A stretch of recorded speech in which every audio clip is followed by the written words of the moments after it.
I'm honored to welcome Shanta Gokhale and Jerry Pinto, who will discuss their extremely long, vibrant friendship across decades and over several translations.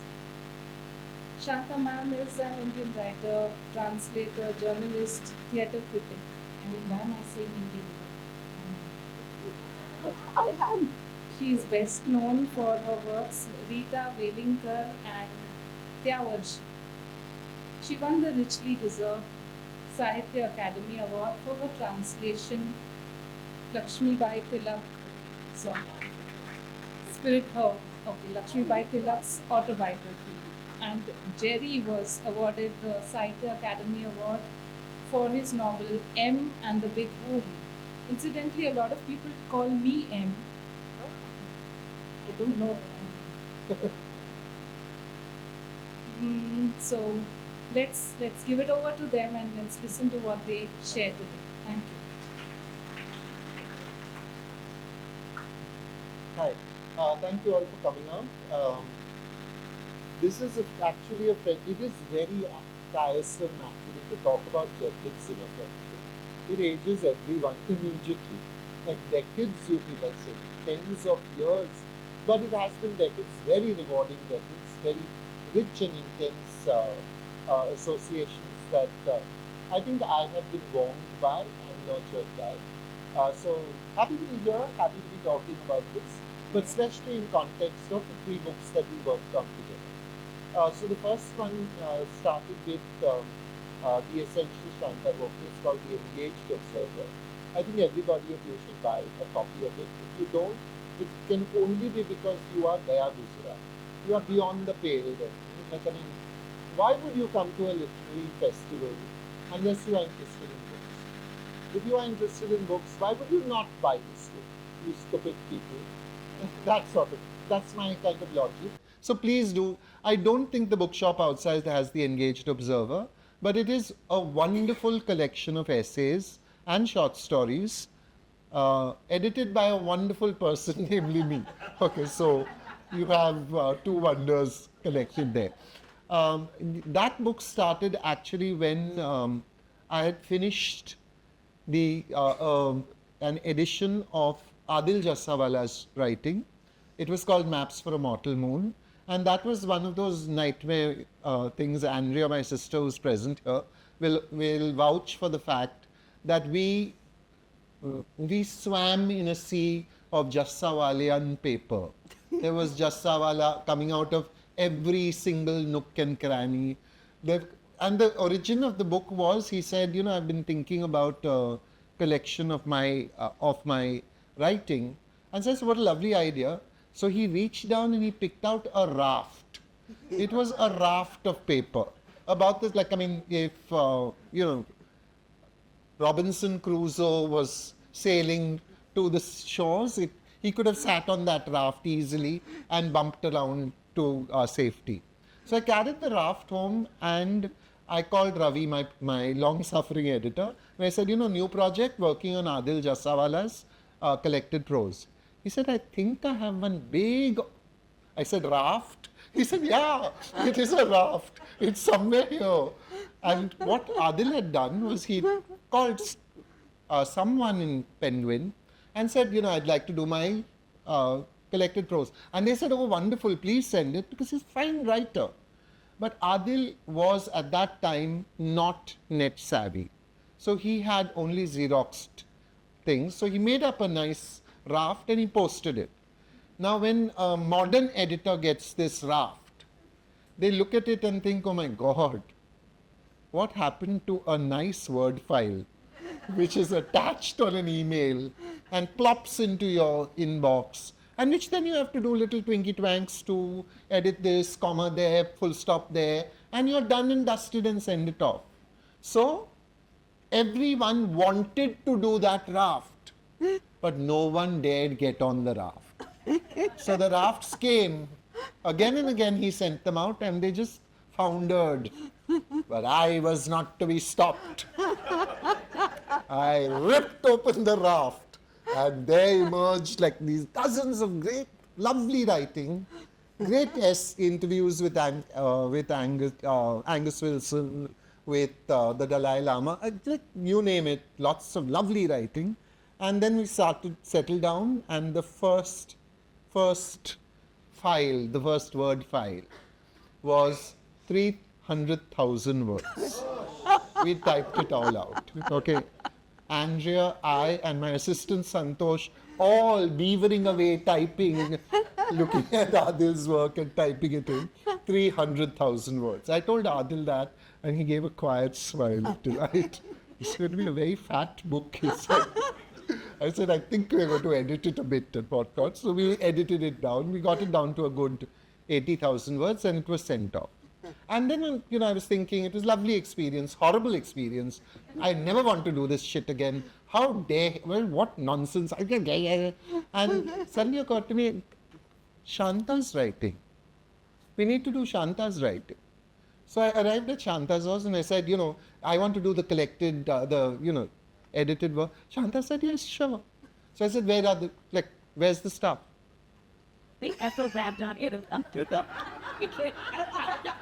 Stuff, said Shanta, stuff. So I said, yeah, do you have your clippings? Clippings, said Shanta. Clippings. So I said, do you not have clippings? I had not met such egolessness. Okay, complete lack of interest in anything. So over the next couple of months, it was like I would say, okay, Ashanta, the Mumbai Mirror columns I've got from the net, I'm taking them down. And she would say, when I was writing that column for whom? And fix her with a beady eye. And she'd say, yeah, I didn't mention it. I wrote a column for the Marathi newspaper. Off we would go to find those columns. Then remember, you got suckered. I mean, you had to do Vijaya Rajadhyaksha's short story because you lost one whole bunch of magazines in the. So Shanta was a badminton player in her youth and sporty, and she could swim well because an uncle of hers took her and chucked her into the swimming pool. She never spoke to him again, but she did learn to swim. So she was a sporty young woman. So she went to Vijaya Rajadhyaksha's house and she said, I'd like a collection of, which magazine was it? Abhiruchi. Abhiruchi. No, wait, as usual.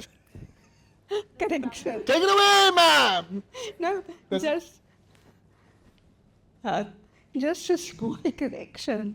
The short stories came much later, and I was sent manuscripts for them. What I went to Vijayatai for was I was writing my father's biographical sketch. And someone earlier had approached me for information about what he said was there was this person called G.G. Gokhale who seems to pop up in various literary references. And I found out that he was your father. So I said, yeah, he was. So I want to write about it. So I'd like some information. So I said, actually, I'm looking for information on it. I love that. So, full family is like that only. And by which time, most of his colleagues from the Times of India had, who were uncles to me, unfortunately had passed on. So there were no storytellers about his time in the Times. But my mother, not being a Gokhale, not a born Gokhale, had a big fat leather file full of his clippings. And I got a whole lot of stuff. I mean, ultimately, I knew him as father man. And here was father in writing. The two put together formed the spine of my biographical sketch. So I had gone to Vijayatai because she had entire volumes of an old defunct magazine called Abhiruchi, which was edited by the poet Dilip Chitre's father and mother. And my father used to contribute to this. So I thought, okay, I'll at least pick up some of his writings from them. I was aware of what he had written. So I got into a Kalipili cab, got out at my house, and left the volume behind. Yes, that's the noise I made when I went upstairs. So that's the story. That is where the athleticism comes in, because she ran back down, ran out to the, Yeah. but the cab had departed with the Abhiruchi. So after much cogitating, and she called me up the next morning, and I suggested the lost and found office of the taxi drivers union, where often things will be deposited, etc. But they didn't have it either. I think it was just sold as Radhi by someone, because it isn't the taxi driver so much as the next person who gets into the taxi, who's generally the culprit, who takes things away. But hope isn't dead yet. Because there's a madcap book collector whom we know called Shashikant Sawant, and his house is books, and all the humans are shut down gradually. So I informed him straight away. I said, no one wants old copies of Abhiruchi of all things, but you will. You will spot it, and you will bring it home, and you will instantly call me and tell me, and I will come and fetch it. I've not heard from him, but I know he's on the job. More than Yeah. 7 years ago. But hope is a resilient flame. And I also remember through the process of this, Shanta was, how shall I put it, deeply uninvolved. I could have danced tandavs on the piece, it would have been fine, as long as her words were preserved in the order that they had been written. But she wasn't interested in what I excluded, she wasn't interested in what I included. From time to time she might say, really this one? And I'd say, yes, this one. And she'd say, well, if you want. I mean, completely. And the book then came out, and I was very happy with it. So was I. Yeah, we were both really delighted. I think it's an important book. I think it has some really interesting essays, and it has at least one short story that should be a film. I wish someone would give it to a filmmaker and say, this story about, there are two young boys. It's a lovely story. It's set in Ganpati, so it's in that procession. The little boy has to dress as Riddhi or Siddhi or the wife of Ganpati. Because if a girl dresses like that and there is some interference with her, someone mocks her, a gang war can break out between the gullies. So a boy being mocked is fine. Okay, so this boy is on there dressed up as a woman, hating it, and we go through his story, his life, in his mind, and then we go through this moment when he and Ganpati together plunge to the bottom of the sea, and then he comes out again and goes off with it. It's just lovely. You must read that story. I just loved it very much. It was. So the second thing I think we did together was Tukaram, no? Yeah. Yeah. Yes. Yes. So you want to talk about Tukaram a little bit? Yeah, I guess you do it better. Yes. I must begin by saying something that might sound like sacrilege to some ears, but I was never happy with Dilip Chitre's translation of Tukaram. And I always, and of course, I knew that I couldn't do my own translation because I'm not a poet. Dilip was, and I was unhappy. One day, Jenny said, Jenny was into reading Jnaneshwari and Tukaram, and I think the first copies went to you from my place, and then he bought his own. But he said, I think we should work on Tukaram. So I said, yes, if you are going to be part of it, then yes, I will say yes. So he said what was in his mind was joint translations. And what I felt was that it would be better to have two versions of each abhang, because that way the readers get two versions. Then they have Dilip's version of a few other abhangs, and so on and so forth. Other people will translate him, and ultimately what gets packed into an abhang, which we try to unpack, will have so many unpackings that ultimately people will know what Tukaram is. So I suggested this to you, and you agreed promptly. You know, it left him free, actually. It by left now him you may have because- guessed who is the superpower in the relationship, no? It's clear, no? Yeah. So like, I mean, while she says, I suggested and I felt that it might be better. Wait it. You know what's going on. Like, it's... Okay. Go on, speak No, softly and carry a big stick.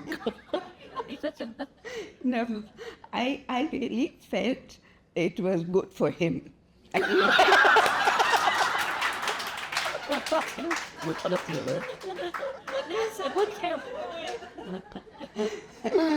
Because it would leave him free to be a poet. Because I would keep dragging him back and saying, what about this word? Yeah. So he was liberated, and I was bound to Tukaram, and together I think we did a job. Yeah, I think at one point in the process of the translation, I got an email, and it is part of the record now, so I can talk about it, because otherwise it would have been a private conversation. It was a moment when Shanta felt that we shouldn't be doing this, because Dilip Chitre had spent his life working on Tukaram, he said. Towards the end of his life, I think he told Ranjit, if I'm not mistaken, he said, I would like to be remembered, not as a poet, but as a translator of Tukaram. It was that kind of relationship with him. And so Shanta suddenly had this feeling that, what were we doing? We were just like dabbling at the edge of Tukaram, and he'd gone out for a, ocean swim and come back, and it was going to be different. So I was going to write back and say, no, we'll do it. Okay. And then I thought, no. That's not the way to answer this. So I said, I will take one day, full day, and I will craft an answer, which, as you know, for email and me and all responses, I believe in economies. So yes, no, maybe, or, fuck off. Those are my preferred answers to people. I'm not going further. So I actually wrote an email, which becomes part of the introduction. And then Shanta said, I think we agreed that we would continue. Because I said simply this: Tukaram is much bigger than any of us present. And what he's got right now is us. He's got us. We may not be like adequate or enough, but that's what he's got. But he'll manage. And if someone is so angry at our dabbling into inward, which I did not believe, Shanta spent a life associating with Tukaram, right? Every Marathi has. It's kind of like your breathing, your white noise, your everyday. You quote him probably without knowing it. the way we quote Shakespeare in English without knowing it, right? So it was not an ordinary association. So I said we should understand that perhaps our only role will be to agitate somebody enough that they will do a much better job than us. Because that, if translation has any way of wrecking your ego, it is because you know that in any translation, you are a way station. You are a holding position. Something is coming down the road which is going to supersede you or is going to better you. Not me and you, Ranjit and Shanta, not us, but fathers. They have to believe that. Leave him out. Leave him No, out. Ranjit's face went. Actually, it's true. It really is true. You can't tell who the next translator is going to be. Just as much as when I first read Lalla, interesting, nice old bird, whatever. But when you read Ranjit, you suddenly are awakened to this wild woman presence, right? Yeah, and I yeah, think yeah. that's what each new translation does. It brings something else into the room. So what you need to remember, I think, as buyers, is that buying one translation is never going to be enough. You should be aware that there'll be others and open to the others as well. Because very often I fell in love with Constance Garnett's Tolstoy, right? I don't care if she messed some things up, as we now know that she did. I don't care that, she just faked it when she didn't know what was going on, because I love the sound of Constance Garnett now. But I'll read that dreadful Russian couple who live in Paris and wade through their Tolstoy and blah, blah, blah, blah, blah. These stodgy things where you have, what potato they were using in that blini, and who cares? But anyway, that's what I'm saying. So we worked on Tukaram together, and again, I think, we are both very rejoiced in our Tukaram project. And that brings us to project number 3, which was actually a project that Ravi Singh inaugurated. Yeah. Now, Ravi Singh is... I'll talk about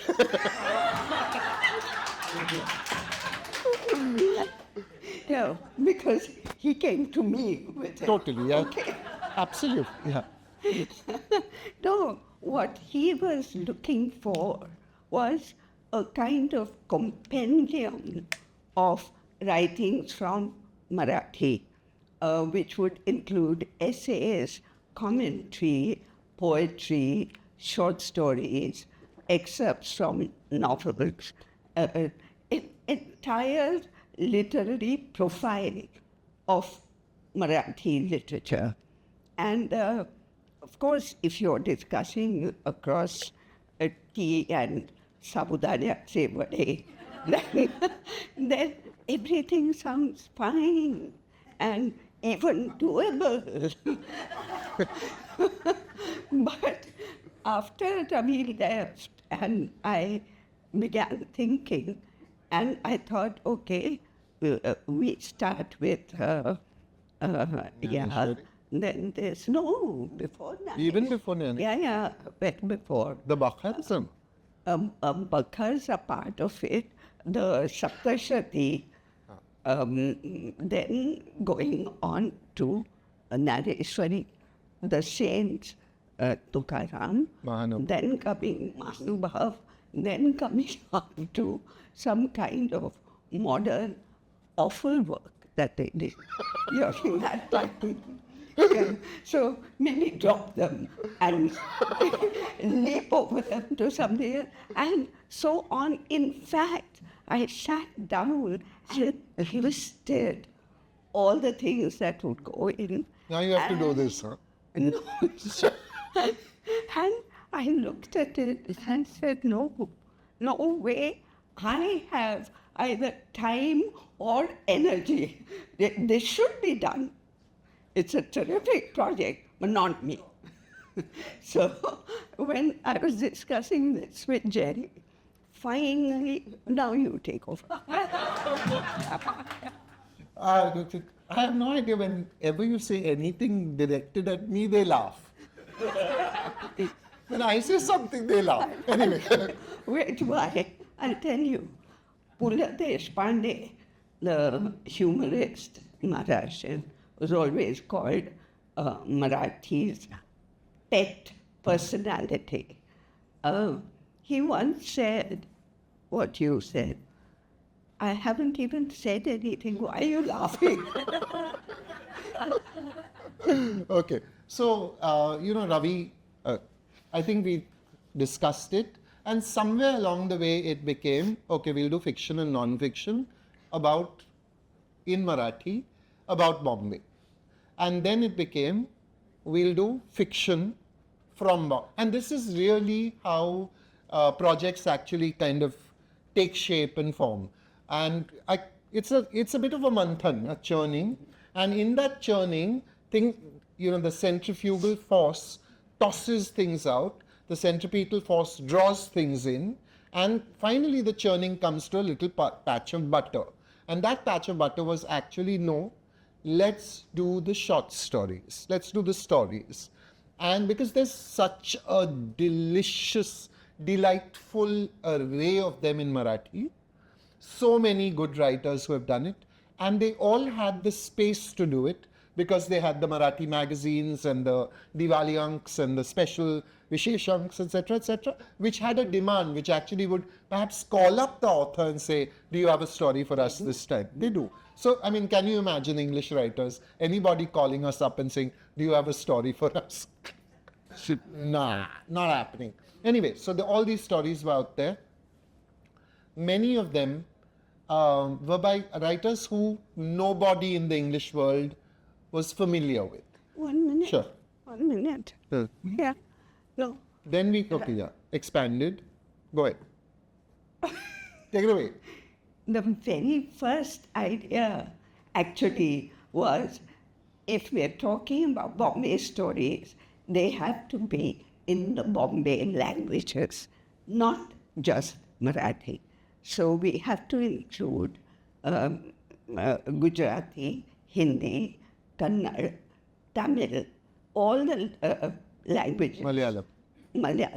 Urdu. Yeah, those happened 2 years. Yeah. But we had to hunt for people who lived in Bombay and were writers of a certain level. And we did not find a Bengali, which is surprising. And not for trying, we just simply didn't find one. So, Yeah.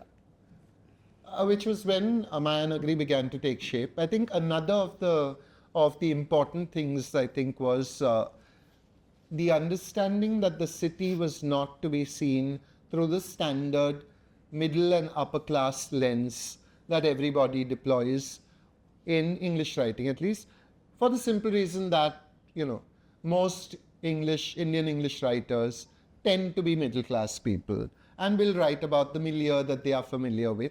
And therefore, the entire corpus of Indian English writing is very upper middle class and middle class. To me, it doesn't make it less valuable, but it is located in a certain thing, in a certain class structure, and we need to accept that and be fine with it. We accept it.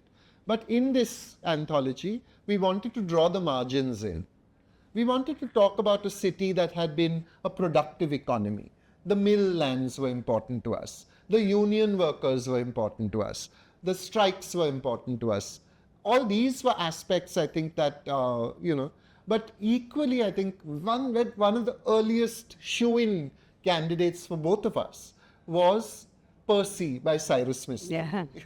We both read it, oddly enough, in the same issue of Bombay Magazine, long ago, when Bombay Magazine was one of those outlying, wonderful magazines, and it had a fiction special, and Percy just jumped out.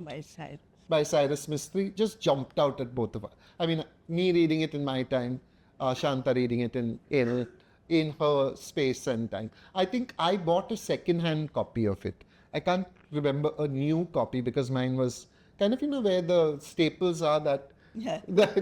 That thing the cover gets a bit like tilty-wilty. Yeah.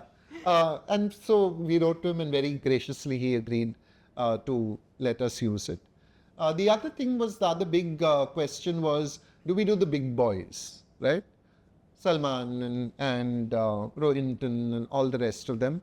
And we came to the conclusion that they're very, very firmly rooted in Bombay.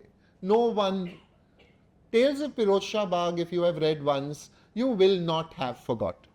Whether it's that ghost story or it's the little boy being tickled in his penis by with a pencil. What have you been thinking, Rohinton? Or if you think about, Salman's short stories, they're very already, we know how much of a Bombay person he is. So it wasn't necessary.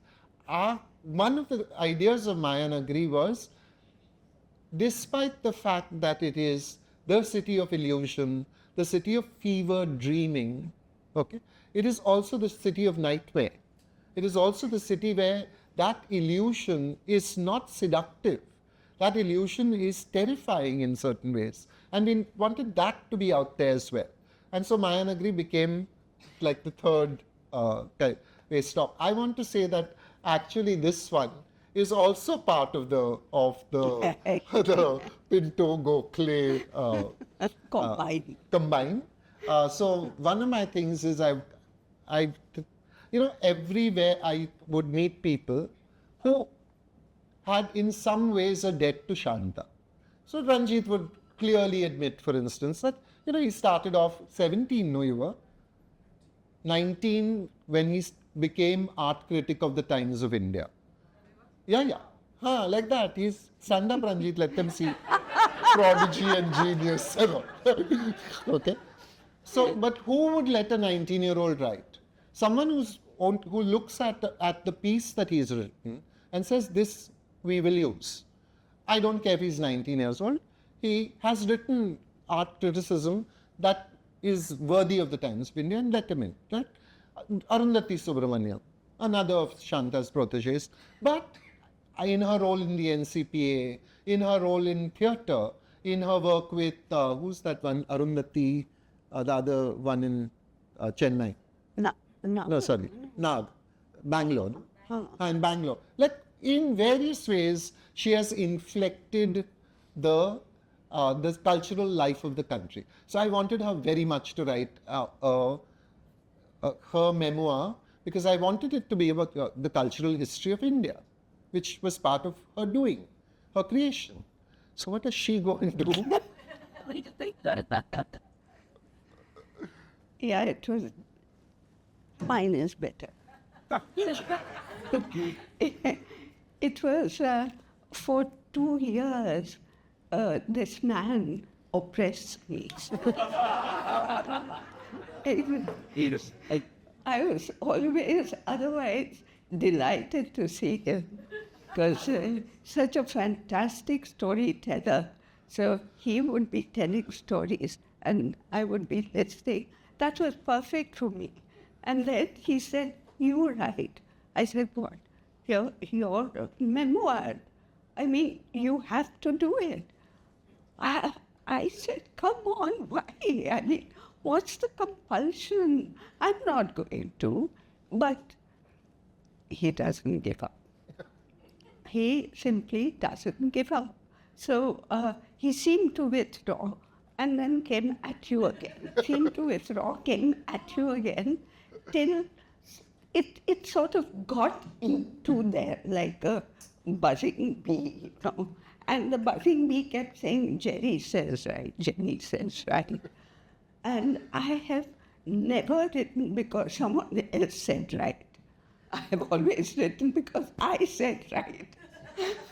So here was a big problem, because none of us, when we are writing criticism or essays, actually bring in the first person pronoun, I. It is out. And a memoir is nothing but I. And it was extremely difficult for me to wrap my mind around saying, I. So then the thinking began. Okay, he's a wonderful friend. I love him, and he said, I must, and there are some things you have to do for your friends. So come on, you have to write this. And finally, there was this journalistic idea of objectivity, when you're writing a memoir, then you're talking on behalf of other people. Your memories are different from their memories.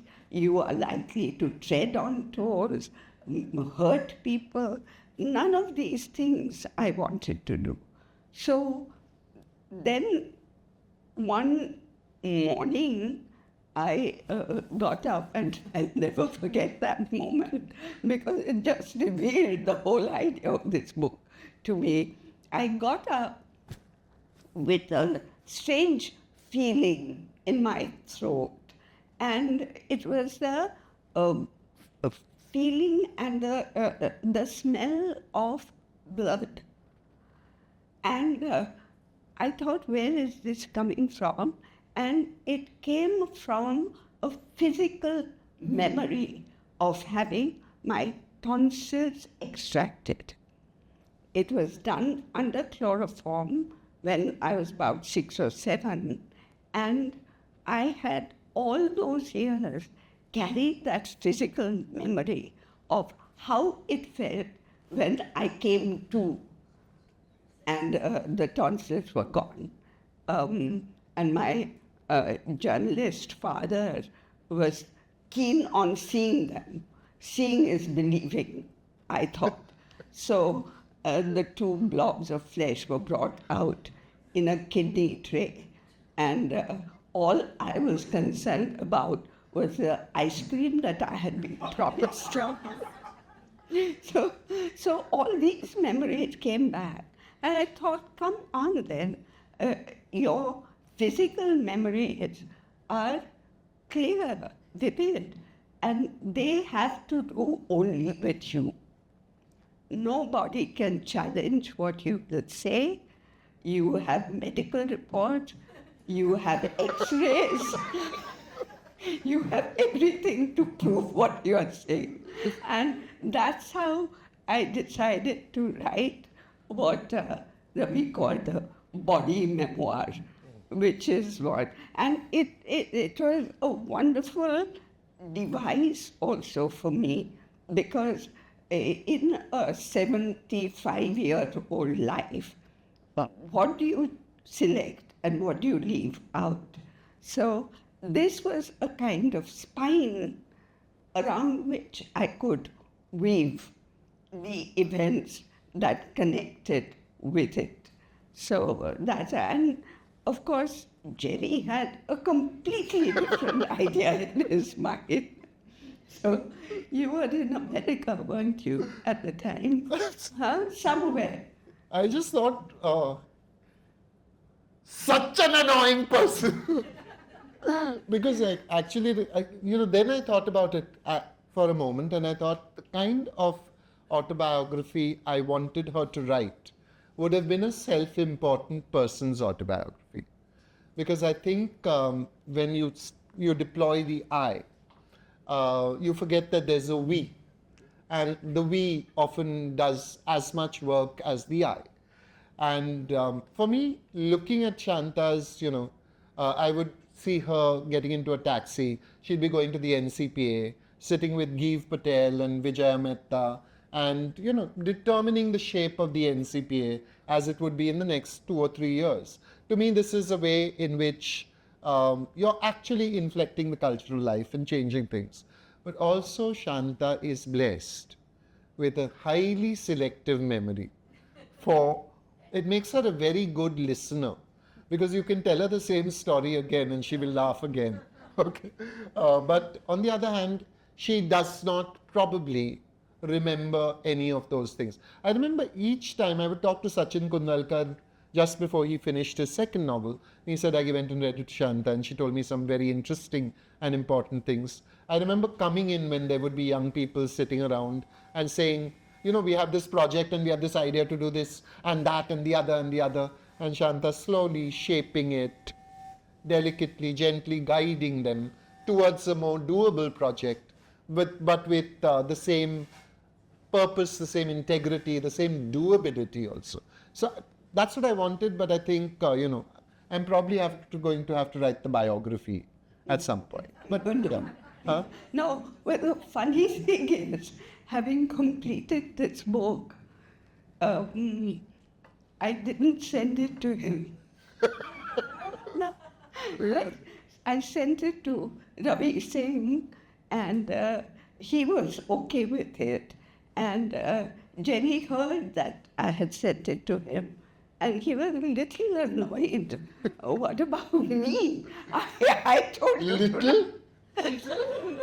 I told you to write the autobiography. You're sending it to my friend. What about me? So I said, well, here it is.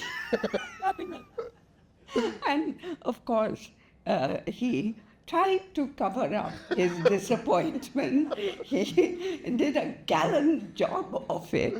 But having been his friend for so long, I knew exactly how disappointed he was. And I said, sorry, I know this is a cop-out, but this is all I could do.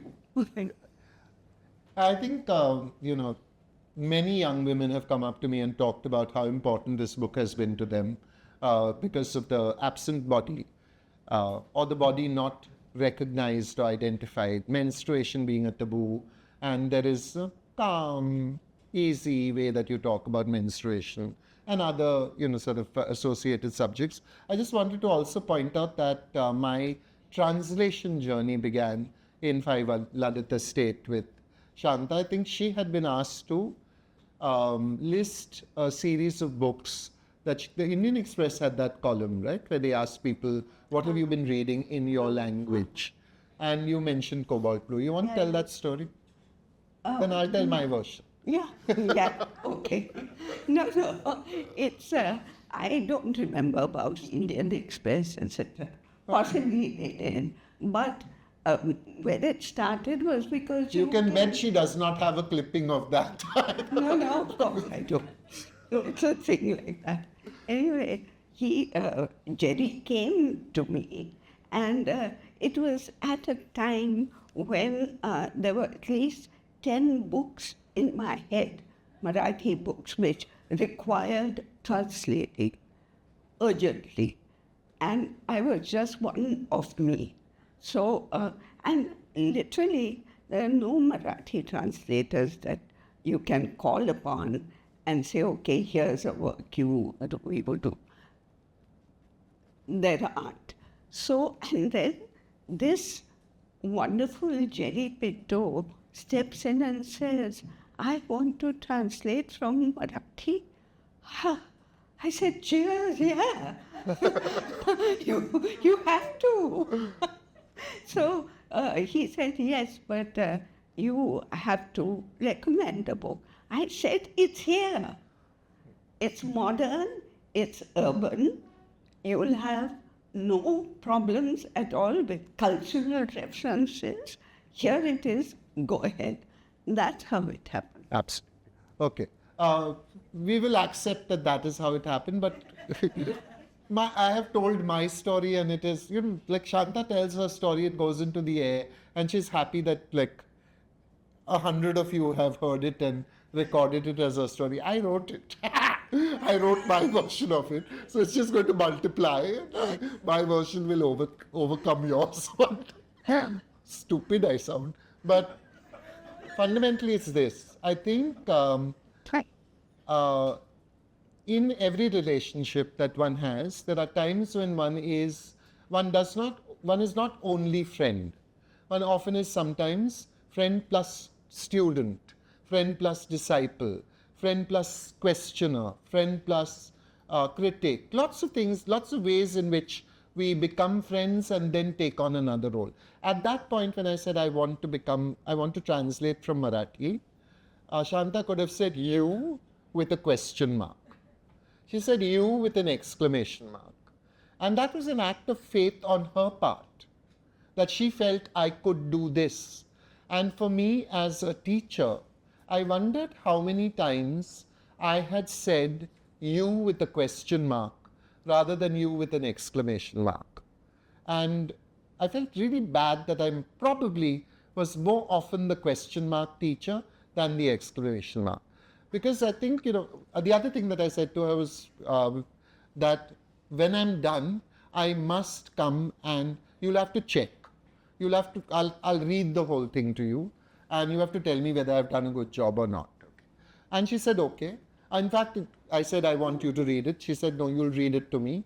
And actually over like 8 or 9 evenings, I came in, sat down with the book. I would read the English paragraph. Shanta would be reading the Marathi version and would nod, or would sometimes no. Then I would say, so what's going on? What have I got wrong? And then we came to a version. I took that version to, I sent it to Sachin Kundalkar. I should tell you my horrible confession. I was a very young translator. Though I was an old man, but I was a young translator. I didn't like the English. Yeah. So I changed it. I wrote my own ending. Then I handed it to Sachin and I said, you look after it. Sachin read it and when he said, let's meet, and it didn't sound like he was like wild or anything. So I went to Theobroma, we sat down and he looked at the piece and he said, Jerry, you have made my novel into a poem. So I thought, yeah, done, Jerry! Well done. Collar up, I was happy. He said, there's a problem with the ending though. I said, no. That's just, what version is that? Oh, sorry, I sent you the wrong version. I said, I went up quietly, took out that version. And at that point, I thought Shanta was standing next to me saying, really? Really? I'm still saying it. I know. But it is the kind of thing that, okay, when you're running your trial wheels, you're doing it wasn't going out into the public at that point. It was just like, let's see what he thinks. He might have even said, hey, this is a better ending. We would have gone with that. But he saw that there was a problem, so I changed it back hurriedly, and off the book went into the world. And This was, yeah. Now the 5. You talk about the 5. Yeah. No. Huh. I'm talking about this. Go on. Reason for faith, which I had all the business about exclamation mark, came from the fact that he had read my second novel in Marathi, the whole of it.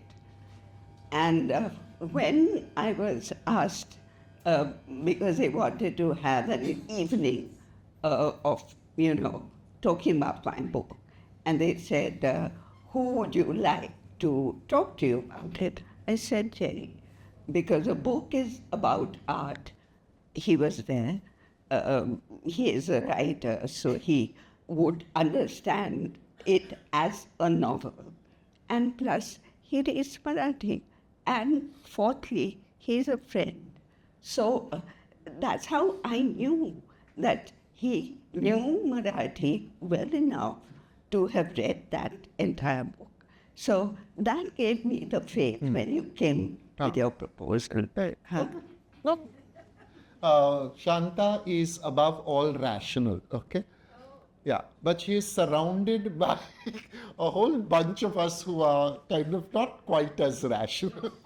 So she needs you to be sure that there was a rational reason for the exclamation mark. Yeah, it is not just me being a nice person. Understand that. Okay, anyway, so shall we talk about the Yeah. Okay. Yeah. So I think one of the other great strengths of Marathi literature is the short novel, the novella, right? They do an exceptional job of demented work in that short form. They do not seem hampered by a shortage of words.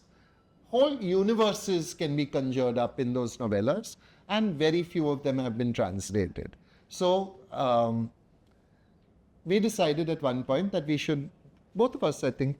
Ravi has been keen on novellas for a long time. The idea was proposed 3 or 4 years ago. Yeah. That, but And yeah, so therefore we decided we would do the 5 best Marathi novellas you should read. Okay? Last 5 minutes. 10 minutes, she said at the back. Yes, sir. 10 minutes. She But said 10 people minutes. want Now to she's ask hopping you up. questions. Okay, ask questions. So we've done 5 great Marathi novellas, which should be coming out this year. Please keep your money ready. Sorry. Questions? That one. Agree. Jennifer, I got it. Ah, Exactly. go ahead. Yeah. He has done Ranangan. Oh, great. Yeah. And not too much talked about novella, but which I personally liked a lot, so I seriously do it. It's Akhircha Atmacharitra. Charitra. Banahatti. Rajendra Banahatti. Yeah. And I did Kamal Desai's Had Ghadai Bai. I did Venkatesh Madgurkar's Mangarwadi. Bangarwadi. And the third one, oh, you did Sham Manohar's I did Shyam Manohar Sadanand. Sadanand. Yeah. Yeah.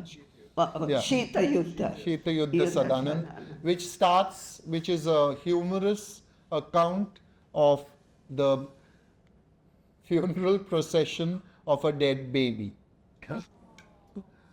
Yeah, Marathi novellas like that only. See. Which is who third. Had Kaldani Bai. Huh? I've said all. Yeah. That's mine. Done. Question? Yeah, over there. That was spellbindingly funny. So thank you for putting up a nice skit there. What's the future of humor in today's Gen Z world, and how would they write it? I'm just picking your brains here. This is a random question.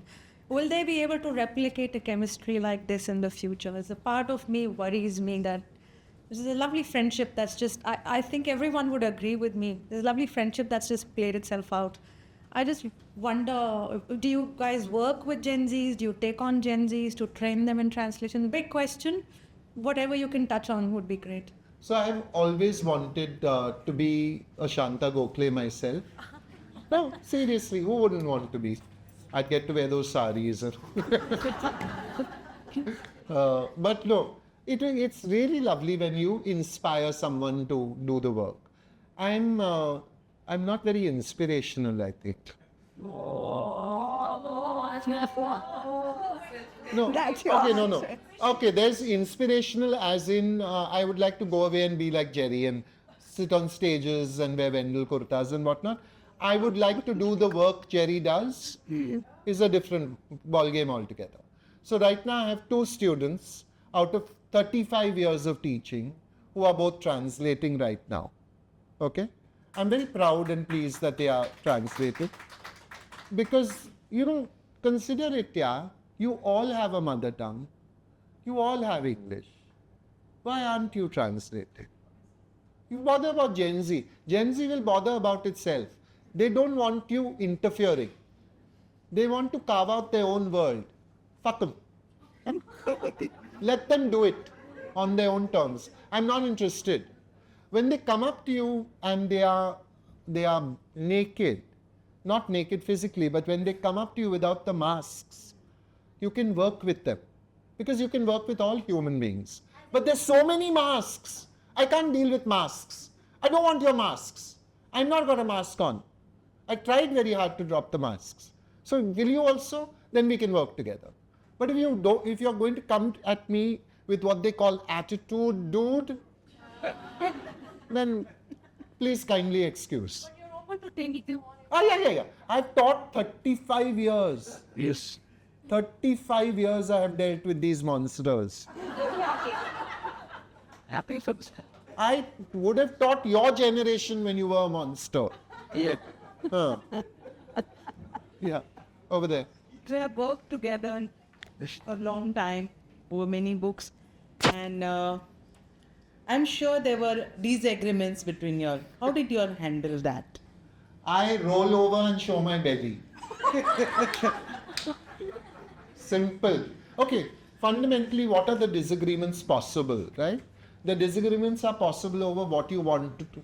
Say, consider that this book was not what I wanted her to write, but when she wrote it, I saw what the value of it, and now there's no disagreement on that, right? Disappointment, yeah, of course there was initially, because I wanted it to be the cultural history of Bombay, which I have, but this is what came along, that's fine, no issues. Second disagreement, you're anthologists. What should go in, what should go out? Fortunately, we are the same kind of reader. We have similar literary tastes. When I see her bookshelf, I don't feel like stealing. Mainly because I have those books at home. Okay. It is, and of course also because I'm allowed to borrow anything that I want. Because I always bring back things. You don't steal from friends. But if I don't know you, don't leave me alone in the room. That's all I'm saying. Not with the bag. Okay. Third kind of disagreement would be disagreements on politics, which are very common these days. Fortunately, we don't face that. We're both kind of fellow travelers on the left, I would say, but fellow travelers, not fully committed in that sense, not card carry, but socialist sympathies definitely, inclusive, attempts at being inclusive, attempts at understanding privilege, attempts at working from an understanding of privilege are there with both of us, and therefore that kind of, helps us get along. And I think we both like each other very much. So why would you let something get in the way of love? Yeah? You work at managing. And something that Ranjit also said earlier, that you don't see translation as different from what you write, which I find very strange and difficult to understand. Because when you're translating, it's somebody else's work, right? And ultimately, when you're writing, it's yours. So how do you not differentiate, if you know what I mean? It's a different kind of creative process. It's creative. Yeah. There's no two ways about it. Ranjit, that was the soundest clap you have given through the festival. Yeah, because when the translator struggles, you're struggling with an author, a writer. You are struggling to find out what that person's choice of that particular word is. And you, through your understanding of that and of your own language and the language into which you're going to translate, it's three kinds of understanding that finally help you to make a choice, even of a single word. And that is an exhausting creative process. So it's a form of writing. Your own writing is a form of writing. Okay. So Shaila said something to me about my kurta. She said it's the kurta for Holi. Okay? So obviously throw color on it. But think about this. When I am writing only in English, I am smearing English over myself. I'm playing with English. I'm eating it, I'm drinking it, I'm inhaling it. When I'm translating, I'm doing that to two languages simultaneously. Double the joy, full fun, endless entertainment and diminished responsibility. Wow. Meaning sometimes when you're reading... This gets better and better. With the Sachin Kundalkar thing, right? Why did I want to change it? Because I felt at that point that I'm part of this creative process. Now I know if I see something that is not working in the book, NMP may, not my problem. I need to work with it. If I have a live writer, I can talk to the writer and do some thuk patti ka kaam. I can do that. But otherwise, it's not my problem. I'm just following, and there is no book so perfectly written that we won't have some disagreement with it when you're working with it at the level of translation. Because translators, even more than the writers, engage with a book, totally pull it into themselves because they've got to read it 5 times, 10 times. They're reading page after page, looking back and forth, checking this, checking that. It's an intense engagement at that point. So that's if you like translation, if you enjoy it, there is a certain masti in it that isn't there in your own writing. So there's sometimes the temptation to give your day over to translation rather than to do your own work. Yeah? Have a very tough job here to cut this, but I think Okay, but no thank you. You show thank you by going out and buying Shanta's books. all of us are going to do that, definitely. I think we are missing chaha, pohe, chuda, What Shira. happened? We have to give also. because it was such a lovely session. Don't you all agree? Yes, so a loud round of applause because it was no masks, it was just love, and I think just on the heels of Valentine Day, this was lovely, lovely, lovely. Thank you so much, both of you. These are Nishans.